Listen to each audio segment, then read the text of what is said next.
Flores fotosintérgicas. Ajustar el hardware físico requería del tacto.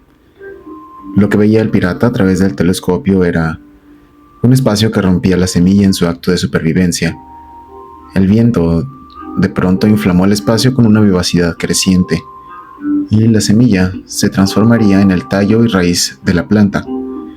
La noción era que ese espacio era una isla aparte del mismo mar, pero la vitalidad que lo nutría como un lugar paradisíaco se daba al dirigir el viento y el sol con la presencia. El primer recuerdo solar estaba en la conciencia corporal. Una atención completa y relajada en el presente permitía directamente la rendición de la propia voluntad al orden cósmico. Aunque se veían en internet a distintos personajes hablar de la escala cósmica y su sensación de pequeñez ante lo inmenso, si acaso alguno hablaba del orden cósmico, el orden de las influencias estelares, más que como una nueva forma de clasismo, como mucha gente lo percibía. La astrología era correspondencias corporales de distintos lugares del cuerpo y sus correspondencias en los cuerpos de luz, procesos ocultos o que en la mayoría de casos están adormecidos. Mi parte del trabajo se encontraba pasando sobre un filo de alto acecho. Estaba aburrido de ver la misma basura de internet. Observaba las voces que se identificaban con intenciones, deseos, sueños que no eran míos. Si uno era presa de los algoritmos de cualquier red social, incluso YouTube, los memes se infiltraban en la mente del espectador aturdiéndolo con ideas mediocres y falsas esperanzas. Rasqué un cerillo en la caja y con la fricción que enciende el fuego, como el genio de la lámpara, vi los atuendes de la mente incinerarse. ¿Era posible ayudar a otros a incinerar el parloteo que les cortaba de tajo el deseo de libertad? ¿Qué tan profundo se hallaba la implantación en cada joven con sensibilidad psíquica despierta? El poder personal de un jicarero alineó mis fibras energéticas en una dirección sintérgica solar, con solo entrar en su campo perceptual. En el viaje del yo, en tu cúmulo de experiencias, habrá corrientes de la masa que te intentarán mover de la neutralidad solar a algún extremo egoico. Hace falta estar bien atento y dejar de alimentar egos autodestructivos. La instrucción interna es que el yo puede ascender a partir de su neutralidad a estados hiperlumínicos o supraestelares, con el fin de despertarse de la ilusión de separación y explorar el multiverso, para saltar en líneas de tiempo aún en la que se pueda servir a este planeta. Verás, aunque tu parte física o tonal está comprometida a generar una cantidad de ingresos para tu propia supervivencia, ello requiere utilizar tu energía. No obstante, tales trabajos no demandan realmente el potencial superior de tu cerebro. Simplemente la repetitividad de actividades que hasta una máquina sola puede hacer. Oiga, ¿y por qué eso suena tan tenebroso? Porque lo es. El ser humano en las ciudades vive arrastrado por su charla mental. Ello aumenta su percepción tridimensional. Y aunque llegue a tener una vida cómoda, al final también termina siendo alimento o de gusanos o de virus, voladores o algún otro tipo de seres desconocidos aún para el hombre común. Realmente tu parte energética o nahual tuvo la suerte de uno entre cientos de miles de millones, que olvidan que se van a morir, y en la manera que pudo se puso a trabajar en sí misma. Debes tener claro que la jugada más evidente del predador es querer sabotear los intentos de libertad y evolución supraconscientes, tanto individuales como grupales. El circo digital y sus títeres, payasos y marionetas seguirán su labor de entretener a las masas, mientras los seres del segundo piso se dan su festín de olaje emocional denso. Lo complicado de los tiempos actuales es que la gente está obsesionada con sus sueños distópicos de invasión de naves o apocalipsis zombie, sublevación de la inteligencia artificial, no dándose cuenta de que la realidad más distópica está en pasar 10 horas pegado a un aparato electrónico y no considerarle vicio. Se logró desfijar tu percepción tridimensional de forma momentánea. Lo que te está salvando ahora es tu insistencia en las técnicas ancestrales de generación de energía espiritual, que cierto es que en algún punto dan sus frutos. La fragmentación psíquica es dañina, corrosiva, es mortal, porque todo esto sucede en niveles energéticos de la realidad, En el universo hay existencias no materiales que aprovechan esa fractura para alimentarse de la energía ciclada en el automatismo emocional, mental y de toda clase.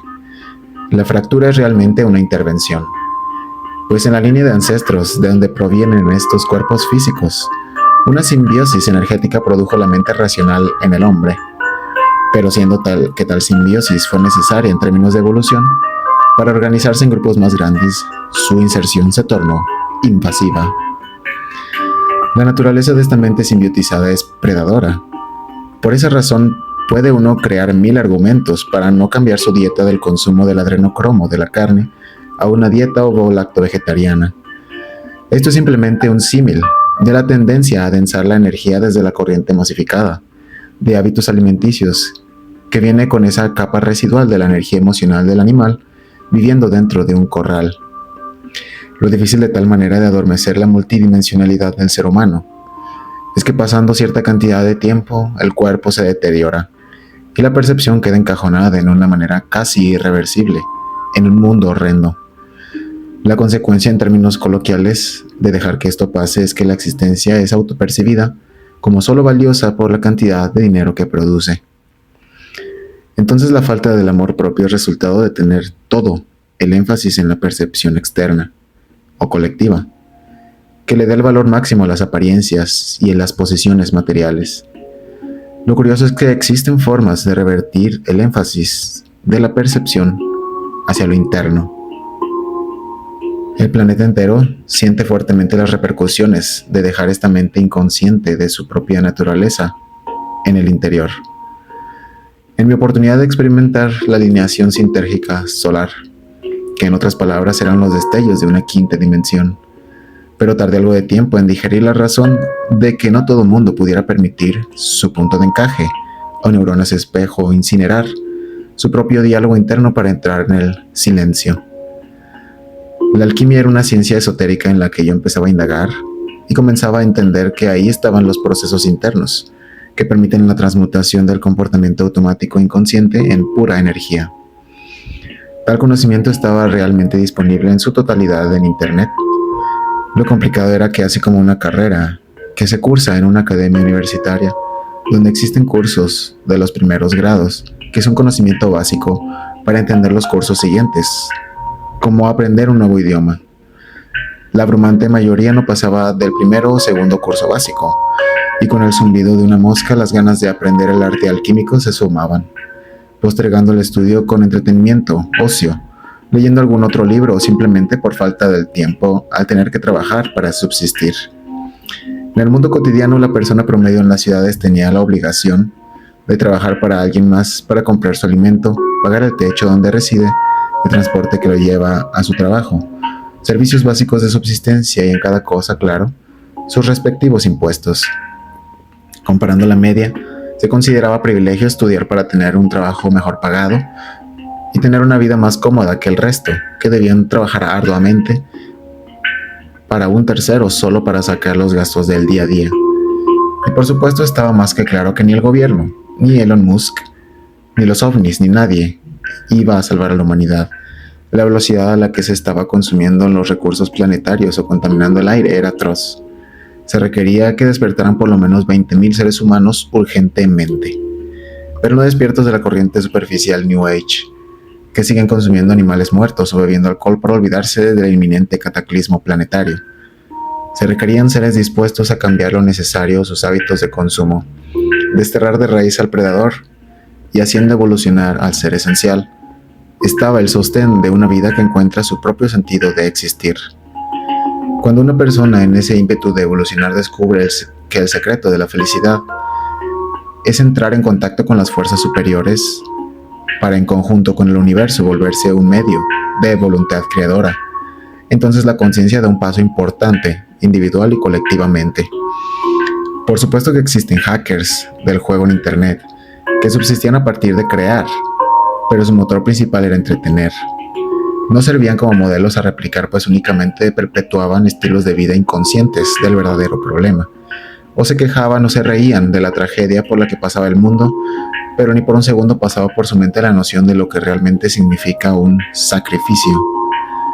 Los jóvenes de mi generación se daban cuenta del barato sueño de tener casa propia, carro, familia y todo resuelto a los 20.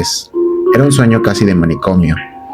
Siempre habrán ejemplos de personas excepcionales que con el trabajo suficiente y un golpe de suerte lograban generar varias fuentes de ingreso a muy temprana edad. Lo complicado no era encontrar modelos ejemplares que se adaptaran al sistema exitosamente trabajando para alguna industria o para el demiurgo mismo. Lo complicado era ser un ejemplo de autosustentabilidad y servirle a seres en busca de acrecentar su conciencia, saber rendirse a la voluntad única del absoluto. Y ello requería un estudio, una preparación. El psicólogo Carl Jung había sido uno de los que más se acercaron a la exploración de la mente en las profundidades del subconsciente. Y había hablado seriamente de los egregores, una suerte de mente colectiva inmaterial que tomaba energía de un grupo de personas, que la alimentaban pero que reflejaba su naturaleza hostil en cuanto percibía una manifestación que cuestionara sus creencias colectivas. Mi caso patológico comenzó buscando una manera alternativa de encontrar respuestas al origen del universo y el sentido de existir, observando mis propios automatismos en el uso adictivo de la tecnología. No tenía yo idea de que eran 3 enemigos los que requería vencer un jugador para elevarse al juego de los creadores conscientes. Aunque mi primer acercamiento hacia tal objetivo fue honesto, no tenía idea de la crudeza requerida en ver como enemigo a todo aquello que se interpusiera a la hora de recibir una idea, como un rayo, y sostener la atención para trabajarlo sin quemarse o que explote en la mano. Los 3 enemigos, cuyos nombres son el algoritmo, el libro y el volador, como puede ver a su izquierda, cada uno de estos personajes forman parte de la escenografía cuando cualquier usuario ingresa a internet queriendo jugar alguno de sus juegos. Me queda claro que el algoritmo es un obstáculo formidable para la atención por su rapidez de adaptar el contenido audiovisual a los temas que atrapan la atención, su efectividad de hacerte olvidar lo que buscabas y en un descuido absorber horas, todo al alcance de un dedo. También entiendo que el libro parezca un enemigo cuando uno ha llegado a enemistarse con la lectura, por tener que leer bajo imposición de otro más que por el interés propio en un tema. ¿Pero a qué te refieres con que el volador es el tercer enemigo del juego del creador? Si realmente te enfrentaste al algoritmo, te enfrentaste también al libro. Pero vencer al volador es darle un vistazo al profundo misterio de la mente. Digamos que un espectador quiere pasar al juego del creador. Los juegos en los que se mueven los creadores dentro de la red digital tienen algunos puntos necesarios. 1. Crear y continuar creando. 2. Publicar constantemente. Si puedes poner esas 2 ruedas a girar de forma continua, por tiempo indefinido, en un momento u otro, caerá por la madriguera del conejo un flujo de expectativas. Desde el momento en que se escucha el agua desde la tubería, uno ya debe estar preparado con la conexión siguiente, para que el agua no se desperdicie y llegue a buen puerto. ¿No te referías entonces a los seres predadores de los que hablaba don Juan Matus? Sí, pero lo que dice don Juan Matus está en sus libros. Sigue siendo el segundo enemigo. En el juego del creador, la cosa no es solo empezar a jugar, es además no dejarse sorprender por la manera en que las cosas se van desenvolviendo. Cuando le preguntaron a Terence McKenna si había que tener miedo del DMT, él respondió que solo si se tenía miedo a morir de asombro. Era bastante claro para los exploradores cautos de la hiperdimensionalidad que estaba poblado de seres de todo tipo y de alguna forma, estar en contacto con tal universo requería más que un detonador externo para entender la noción de libertad total de la que hablan los toltecas. El objetivo de la alquimia esotérica es la gran obra, una manera de decirle a lograr un cuerpo físico capaz de producir la medicina universal, que convierte los metales en oro y cuya aspiración más seria es la inmortalidad. Ahora, lo que a ti te concierne dentro de todos los juegos en los cuales crear es posible, están los juegos mundanos y los juegos sublimes, materiales e inmateriales, o como más me gusta decirles, los juegos finitos y los juegos infinitos. En los juegos finitos o materiales está el juego del puerco en la batea o del dinero, el juego del pavoneo o las apariencias y el juego del Moloch o del poder. También está en un punto medio el juego de los roles familiares. En los juegos infinitos o inmateriales está el juego del arte que busca la belleza, el juego de la ciencia que busca el conocimiento, el juego de la religión que busca la salvación y el juego supremo donde la búsqueda es despertar. Para más información, buscar en libro o audiolibro El juego supremo, de Robert S. de Robb. De manera que el mono que juega de espectador puede verse atrapado en algún túnel de realidad de algún creador empedernido de los juegos mundanos. Robert Anton Wilson habla de los túneles de realidad en su libro Disparador Cósmico. En tales túneles es casi instantáneo olvidar el autorrecuerdo consciente, pues la atención de los cuerpos internos es drenada mientras el mono se entretiene en el circo digital. Perder el autorrecuerdo consciente equivale a olvidar el poder para colapsar la función de onda a una línea de tiempo limitada en la realidad tridimensional. El colapso de la función de onda era un término que hacía referencia a momentos en que aún el futuro es indeterminado, donde todos los distintos universos posibles se encuentran empalmados, flotando en una nube, cuando aún no ha sido tomada ninguna decisión. Lo difícil de asimilar en este punto es que incluso no tomar una decisión es realmente una decisión, de mantenerse indiferente ante la autodestrucción planetaria, pues la fachada de imparcialidad es una excusa muchas veces para sentirse cómodo predando al planeta. Los juegos materiales no son inferiores ni menos importantes en la vida cotidiana por buscar únicamente el beneficio material o sensual. Realmente el problema con el algoritmo es que su forma de drenar al espectador es mediante la producción artificial de neurotransmisores como la dopamina. En otras palabras, la adicción es al ocio y las promesas. El juego del espectador es crudo por ser solo una vía inconsciente de escapar de la realidad individual, imaginando que se hace algo mientras solo se especta el tutorial eterno, lo que sabotea cualquier intento de cambio real en el exterior. Te asustarías de saber el porcentaje de personas que entran a internet para matar el tiempo o entretenerse, en comparación al porcentaje que entran a educarse o a compartir lo creado, por decir algo. Y si el segundo enemigo es el libro, ¿qué libro exactamente es y cómo se le gana? Bueno, se podría decir que conocer al segundo enemigo es cambiar el consumo audiovisual por lectura. Entrenarse para vencerlo es aprender a escribir. El libro es el reino de la imaginación. Millones de personas en el mundo leen. Así como existe una enorme variedad de películas y series, lo mismo es con los libros. Para leer un libro, la atención requiere centrarse de manera bastante específica, pero que en el largo plazo estimula muchas otras cualidades mentales, y lo mismo pasa al escribir. Lo importante es que el libro suele ser el puente que permite entender la diferencia entre jugar juegos finitos y jugar juegos infinitos.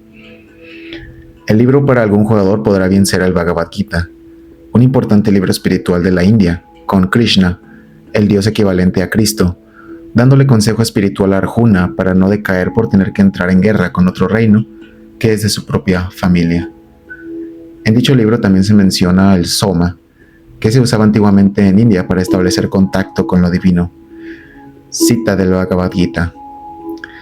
Los conocedores de los Vedas, los bebedores de Soma, purificados de los pecados, adorándome mediante sacrificios, oran por el camino al cielo. Habiendo alcanzado el mundo de Indra, disfrutan de los placeres celestiales de los Devas. Bhagavad Gita, capítulo 9, página 20. O bien el libro puede ser una novela de ciencia ficción como Dune, donde la especia es un psicotrófico que se obtiene de las arenas de un planeta desierto con gusanos gigantes, y que es el recurso base de la humanidad, pues permite el viaje interespacial.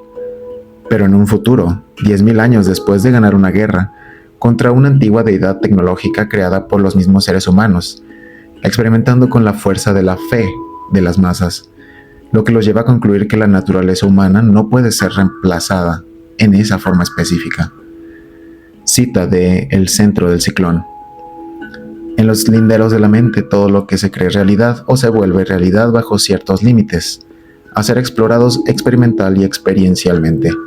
John Lilly. Y si la religión es un juego sublime, ¿por qué los practicantes no parecen jugadores sublimes? Por la misma razón que la cultura que crea historias de superhéroes es la misma que permite que lugares con gente inocente sean bombardeados por conflictos de intereses de los títeres de unos verdaderos tiranos. ¿Los voladores? No es lo mismo hablar de una masa de jugadores que de un jugador individual.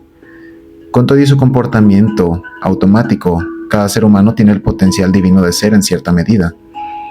Al igual que uno podría entrenarse para vencer el algoritmo, estando alerta en cuanto uno se percate de haberse distraído, las herramientas pueden ser meditación autoalusiva desde la conciencia corporal. En el silencio de la meditación conocer al micelio o activarse físicamente. También existen formas de entrenarse para vencer al volador. De hecho, hoy en día viven seres tan o más antiguos que el mismo planeta Tierra que pelean del lado de la conciencia solar. Así como la energía que emite el Sol vibra en un cierto rango de intensidades, cada planeta en su espiral vibra en cierto rango de intensidades. Lo mismo la Luna, cuyo movimiento está en relación a la Tierra. El sistema solar gira en un brazo de la espiral galáctica con miles de millones de estrellas. Lo importante no solo es que el movimiento espiral se repite en cada escala, sino que la vida en sus microescalas es también sujeto de las fuerzas planetarias y estelares. La novela El problema de los tres cuerpos hace alusión a posibles civilizaciones millones de años más avanzadas en tecnología y ciencia que la nuestra, quienes, teniendo conocimiento de las microdimensiones del universo, crean fácilmente supercomputadoras cuánticas, cuyo alcance llega a infiltrarse en la misma mente de los científicos, haciéndolos llegar al suicidio con el fin de sabotear el avance tecnológico humano, para ellos sobrevivir con la energía del planeta Tierra. Claro está que en la pésima adaptación que hizo Netflix de la novela, para nada se tocaron los puntos importantes respecto a lo limitado que está el conocimiento humano respecto a la hiperdimensión, y lo cambiaron todo para hacerla un romance trágico entre científicos inadaptados. Tampoco se dejó ver la acusación del creador de la novela respecto a la hipnosis, con que sus habitantes lograron predecir el comportamiento de los tres soles con exactitud infinita. No sé qué era peor, si las novelas chafas de Hollywood o los piratas de la red digital poniéndose el nombre de Neo y usando el algoritmo en la gente para ganar dinero diciendo que la Tierra es plana. La cosa estaba cruda y se requería percibir más allá de la mente para entender qué está sucediendo realmente. El hecho de que las fuerzas planetarias y estelares tienen un efecto directo en nuestras dimensiones internas es claro observando el comportamiento cíclico de las masas. Se nota al observar el efecto de la Luna, cuyo movimiento es periódico y su ritmo mueve la energía de los seres vivos del planeta, que la mente racional usada por el colectivo en este punto es un uso lunar inconsciente de la energía, por lo que la gente es arrastrada por sus bajos instintos en ciertos momentos de actividad celeste, y hay un drenaje energético que cobra su respectiva cuota, intensificando el malestar del mundo exterior y generando un mar de insatisfacción atribuida a lo externo y nunca a lo interno, en una rueda interminable de victimismo e injusticia. No obstante, las ciencias esotéricas como la alquimia se dedicaban precisamente a estudiar desde hace miles de años estas microdimensiones. Lo mismo la ciencia del yoga o la taoísta y muchas otras tradiciones. En cada caso se usa un lenguaje simbólico para traer a flote distintas capacidades mentales ocultas. Un ejemplo claro es la noción de intuición. Es bastante normal escuchar la errónea creencia de que la intuición y la razón se encuentran en conflicto naturalmente, y se tiende a dar una mayor importancia a la razón. Es errónea la creencia, pero es real el conflicto, porque lo desconocido tiene un magnetismo que no puede ser medido por aparatos físicos. Hay niveles de la existencia a los que no se puede acceder desde el pensamiento. Eso es paradójico para la mente, y resistirse a eso es su conflicto. Por eso el silencio es el primer requisito del juego supremo. En la alquimia, por ejemplo, se reconocen y utilizan ambas, razón e intuición, como complementarias teniendo una atribución corporal y zodiacal, lo que permite utilizar la razón como la principal forma de comprobar la existencia de leyes universales en las cuales la intuición es igual de importante.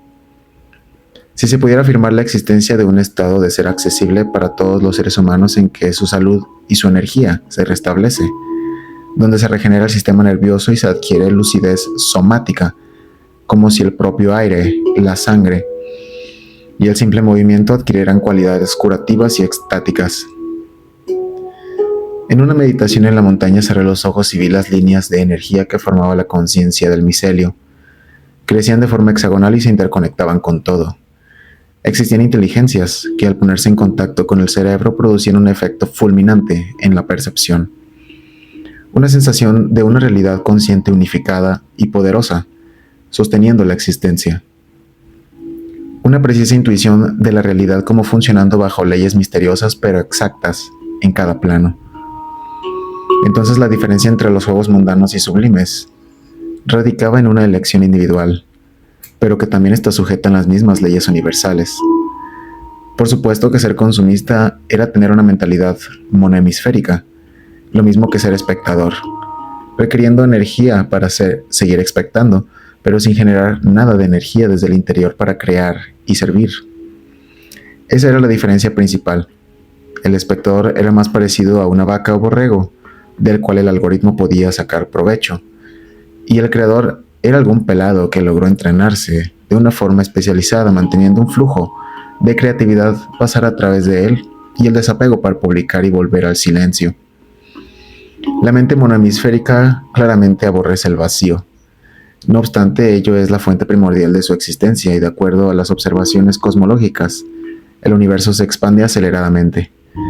Una mente monohemisférica bajando su temperatura al cero absoluto en términos fisiológicos es soltar el enfoque de los pensamientos a la pura presencia, respirando desde el ombligo. En ello consistía la alineación sintérgica solar, en dirección microdimensional a las frecuencias estelares de vibración. Después del segundo nacimiento, como es denominado por tradiciones esotéricas, está el chakra Svadhisthana, que es un loto de 6 pétalos, cuyo tattva o elemento asociado es el agua, y en el árbol de la vida es representado por la clave 16 del tarot, la torre, donde se ve claramente un rayo de sol que tumba la corona en una torre, cayendo 2 personas vestidas de rojo y azul del edificio quemándose. Vemos también que la torre quemándose tiene 3 ventanas, y del lado masculino autoconciencia, vestiduras rojas. Las llamas forman un infinito, con 12 llamas en total y 2 centros. Del lado femenino, subconsciencia, vestiduras azules, se ve un árbol de la vida con 10 llamas. Este es a la vez el poder creador y destructor de creencias erróneas o inteligencia excitante. De este lenguaje se reconoce este principio como paralelo a la imaginación creadora o la inteligencia luminosa, de la clave 3, la emperatriz, y la inteligencia del secreto de todas las actividades espirituales, clave 8, la fuerza. Recientemente se había descubierto que las moléculas dentro de las neuronas absorbían radiación solar mediante un proceso de entrelazamiento cuántico, es decir, el proceso comunicativo se volvía más efectivo conforme más moléculas se entrelazaban dentro de las neuronas por efecto de la radiación solar. Era cierta entonces la hipótesis de Sir Roger Penrose, quien afirmaba que la conciencia solo podía provenir de un proceso no computable, donde el único fenómeno que cumple esas características es el colapso de la función de onda, la acción.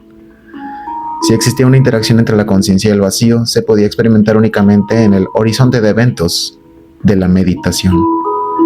La conciencia entonces podía cristalizarse equilibrando un cuerpo energético a nivel de los órganos y glándulas, equilibrando el chi de los 8 vasos y los 12 canales, como lo enseñaba el Qigong taoísta.